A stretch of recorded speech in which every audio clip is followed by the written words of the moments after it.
Bonjour, vous ne le savez peut-être pas, mais aujourd'hui, l'armée rwandaise met l'est de la RDC à feu et à sang. Vous savez pourquoi? Pour piller ses ressources en minerais. Pourtant, l'Union européenne a signé un accord pour financer l'armée rwandaise pour une opération au Mozambique. C'est une nouvelle enveloppe de 20 millions d'euros qui va être versée à l'armée rwandaise. Alors même qu'un rapport de l'ONU en juin dernier documentait les crimes de guerre commis par le Rwanda en RDC. Les États membres de l'Union européenne ne peuvent pas faire semblant de ne pas savoir. Ils le savent, ils seront comptables devant l'histoire.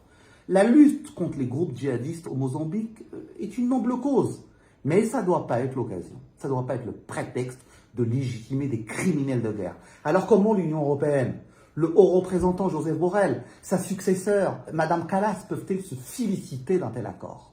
Les États membres et l'Union européenne doivent dénoncer cet accord. Monsieur Borrell, j'ai apprécié durant toute cette mandature vos prises de position. J'ai même été fier parfois des propos que vous teniez en tant que haut représentant. Vous ne pouvez pas, juste avant de partir, légitimer l'armée rwandaise et soutenir des criminels de guerre. Prenez position, dénoncez cet accord, bloquez le versement des 20 millions d'euros, soutenez les populations civiles, soutenez les femmes en RDC qui sont violées, qui sont maltraitées. Le viol est devenu, par l'armée rwandaise, un crime de guerre. Vous ne pouvez pas être complice de ça. Ça ne vous ressemble pas. Agissez.